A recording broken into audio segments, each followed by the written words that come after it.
Welcome to Real Talk for New Agents, the podcast where we dive deep into what they didn't teach you in real estate school. I'm your host, Sarah White, a seasoned real estate broker, mentor, and your go-to guide for navigating the roller coaster of starting your career in this exciting but sometimes challenging industry. Have you ever felt overwhelmed by lead generation, struggled to find your footing, or questioned whether you even have what it takes to be in this business? Trust me, you're not alone. Each week, I'll cut through the noise with real-life tips and strategies so that I can help you build the confidence, skills, and systems you need to thrive. So grab your coffee, get ready to take notes, and let's tackle this journey together. This is Real Talk for New Agents.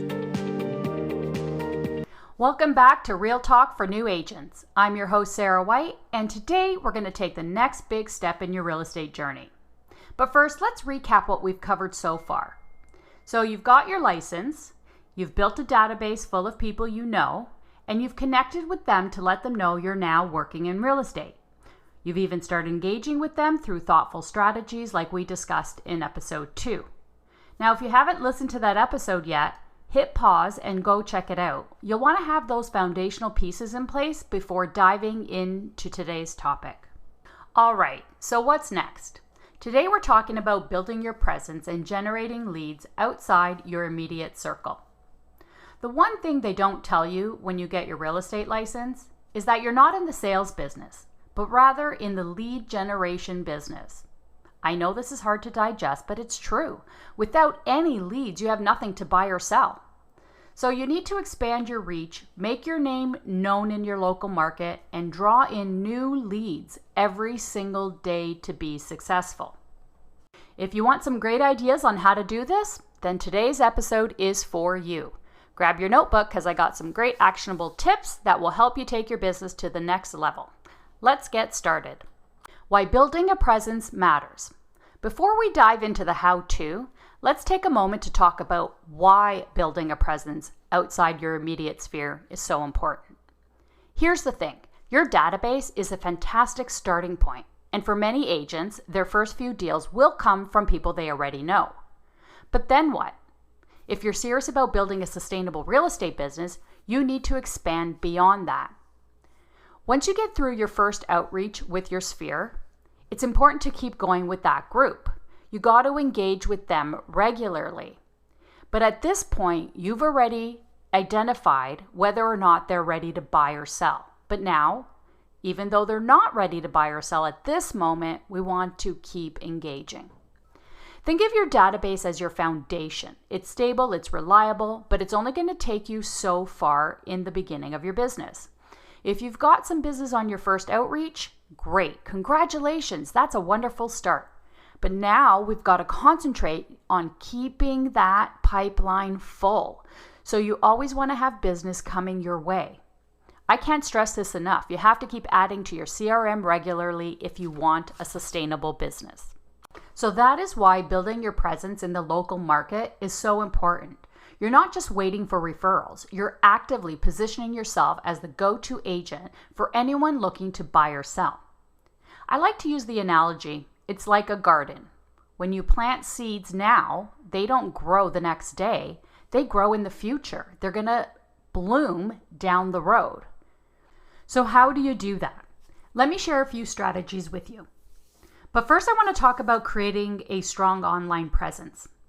These days, your online presence is often the first impression people will have of you. Before they call you, before they even meet you, you know they are Googling you. They're also checking out your social media and deciding whether or not you are someone they want to work with. So the first step is making sure your online presence reflects who you are as a professional. Here are some tips on what you need to focus on. Start with the basics. If you haven't already taken a new headshot, make sure to do that and update that same photo on all your platforms. Your photo should look professional but approachable. You want it to be you. Then check your bio. Make sure it includes your name, the area you serve, highlights your expertise, and your passion for helping clients. Maybe you even include a little personal touch that makes you relatable. And don't forget, you've got to include a link to your website or contact information. If you're new to real estate, I recommend you focus on Instagram and Facebook.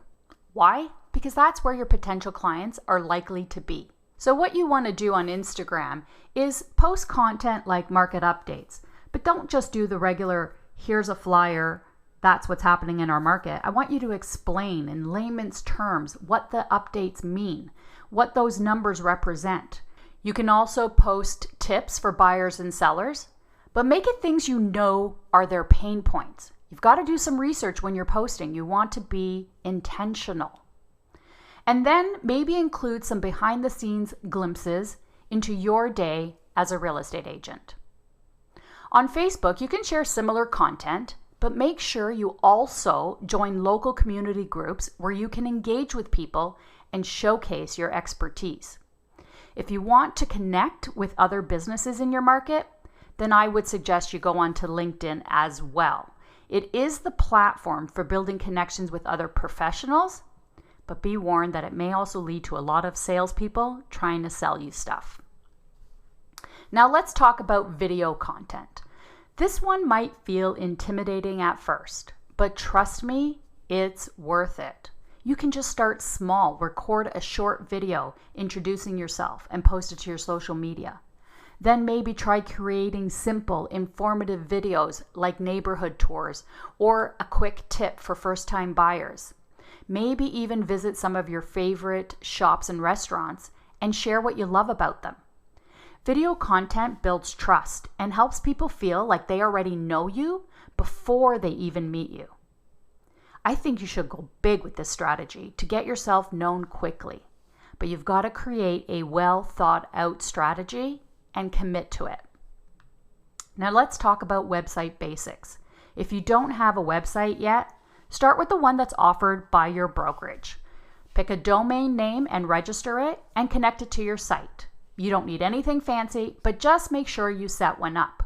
A simple site with your bio, contact info, and a blog or resource page is enough to start, along with MLS search.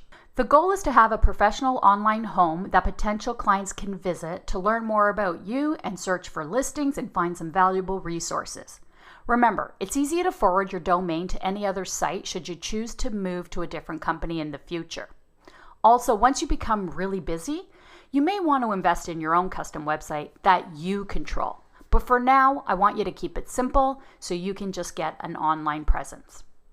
Next, I want you to get client reviews.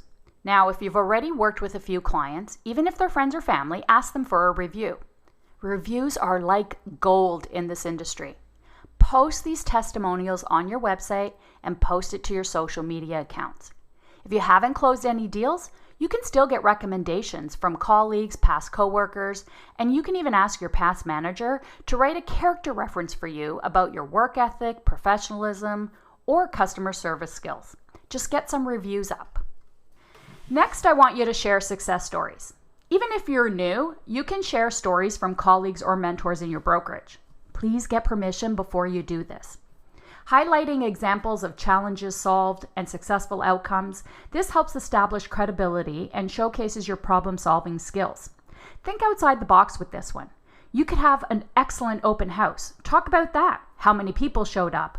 Did you hold a draw? Who was the winner? You can actually announce the winner online and do it live. Did everyone love the kitchen? Talk about this and the renovations that went into it. Get creative. Success happens every day, all around us. So remember, share those stories. Okay, use local SEO to build your visibility. Optimizing your online presence for local searches is really important. You want to include location-based keywords on your website, such as the city name, real estate agent, or top realtor in city name. Claim your Google My Business profile. That one's really important, and keep it updated with your contact information, office hours, and that's where you want to also add your client reviews. This will get you ranking higher. If you are consistent, you'll show up more often on Google searches. Now let's move on to networking in the real world. Now that you've established your online presence, it's time to get out there and meet people in person. Networking is one of the most powerful ways to grow your business. and it doesn't have to be awkward or forced. Here are some great ways to make networking work for you. Attend local events. Check out local networking events, community gatherings, or business mixers. Bring your cards, be ready to introduce yourself, but don't overdo the sales pitch. Focus on building relationships. Remember, ask people about themselves first. They will eventually ask you what you do, so make sure to have your elevator pitch ready to let them know you're in real estate. Volunteer in the community. Getting involved in community events or charitable causes, it's a great way to meet people while you're also giving back. Plus, it shows that you're invested in the community, which can go a long way in building trust and credibility. How about you look for opportunities to collaborate with other businesses in your area? You could offer to write a guest blog post for a popular local website or newspaper. Or how about you interview the owner of that shop that you absolutely love, or the restaurant that has the best risotto in town? Just get creative. There's lots of opportunities to partner with local businesses. Now, let's move to something a little untraditional. Think outside the box. How about you join a recreational sports league? Take up a hobby or attend meetups for activities that you're actually interested in. Building relationships organically through shared interests can be highly effective to expand your network. Remember, people like to work with those they know, like, and trust. And if you share something already, that's a key in building trust. Now, how about pop-by visits? A pop-by is a simple visit to a past client or local business where you stop in to say hello and drop off a small gift, like a branded notepad, or maybe seasonal treats like chocolates for Valentine's Day with your card attached to it. It's just a personal way to stay top of mind and show your appreciation. Now, depending where you live, you may have some local influencers. I recommend that you connect with them. Building relationships with influencers or local personalities in your community can be a win-win. These bloggers could be small business owners or social media influencers. They can promote your service in exchange for a partnership or some sort of collaboration. Think outside the box on this one and see if you can find anybody that has a great following in your area. Meet up with them for a coffee and talk about how you can each help each other. All right, let's move on and talk about lead generation. This is where the rubber meets the road, and it's often the part of real estate that new agents find most intimidating. But it really doesn't have to be. So let's talk about some beginner-friendly lead generation strategies. Number one, the open house. You've probably heard this one. Open houses are the best way to meet people that are potential buyers and sellers. Make sure your open house is well advertised and have materials ready to hand out. Start with a flyer with your contact info and a brief bio. I also like to have current listings in the neighborhood that are available, just in case they don't like the house you're showcasing.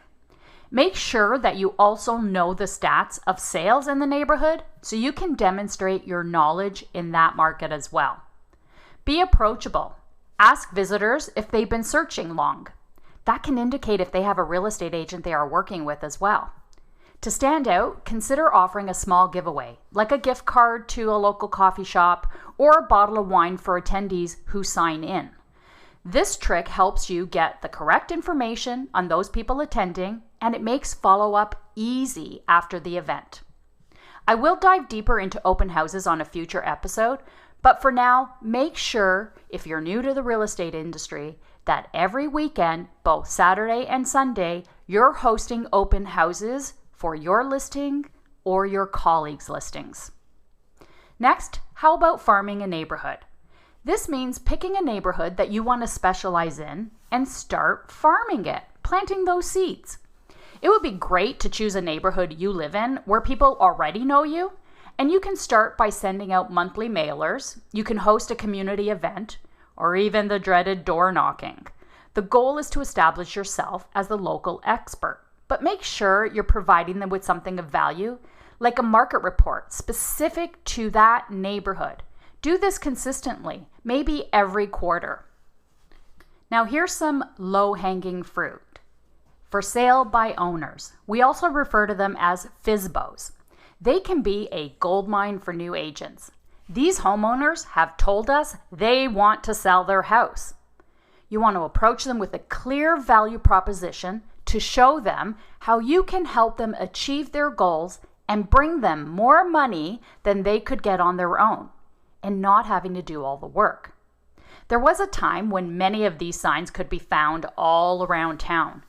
But in a buyer's market, they don't seem to get much action because they're not experts in marketing properties like we are. And it's really hard to sell a home when inventory levels are so high like they are nowadays. So come in with a win-win proposal and get that FSBO. Building relationships. Instead of spending money on lead platforms, focus on reaching out to people in your community and build real lasting relationships. Go out every day with intention. Start engaging in community events and follow up with individuals you meet. Personal touches like handwritten notes or personalized follow-ups can make all the difference in establishing trust and credibility. Try to add 5 to 10 contacts in your database every single week. Now let's talk about social media as a lead tool. Use your platforms to actively engage with your audience. You want to respond to any comments you get, answer all the questions you receive, and try to initiate conversations. You can even host a live Q&A session about real estate topics. Make it weekly so people know to expect you're going live on a specific date and time.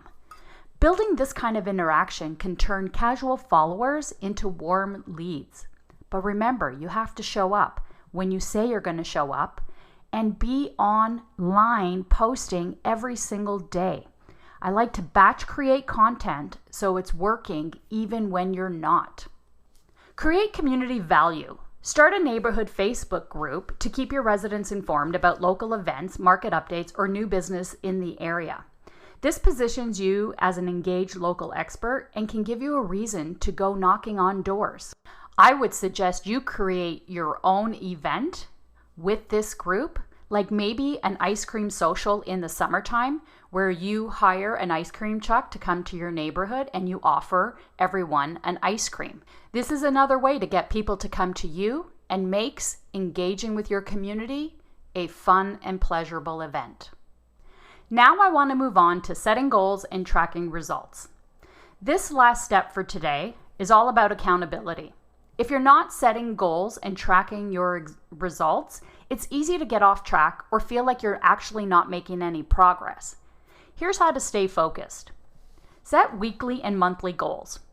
Break your big goals into smaller, actionable steps. For example, you might set a goal to attend 2 networking events per month, post on social media 3 times per week, or host 1 open house per month. And then you want to track your activities. Use a simple spreadsheet or your CRM to track your lead generation activities and results. You can't measure what you don't track. This is so important and will help you see what is working and where you might need to adjust your approach. Remember, celebrate your wins. Real estate is a tough business, and it's important to acknowledge your successes, no matter how small they might seem. Celebrate every new lead, every successful open house, and of course, every deal you close.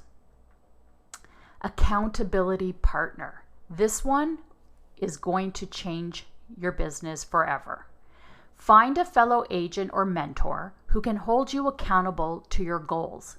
Maybe it's even your office manager. You want to schedule weekly check-ins to discuss your progress and challenges. Having an accountability partner will keep you on your toes. You'll do what you say you're going to do. Reassess and refocus. Take time out at the end of each month to evaluate what worked and what didn't. Use these insights to fine-tune your strategies for the following month.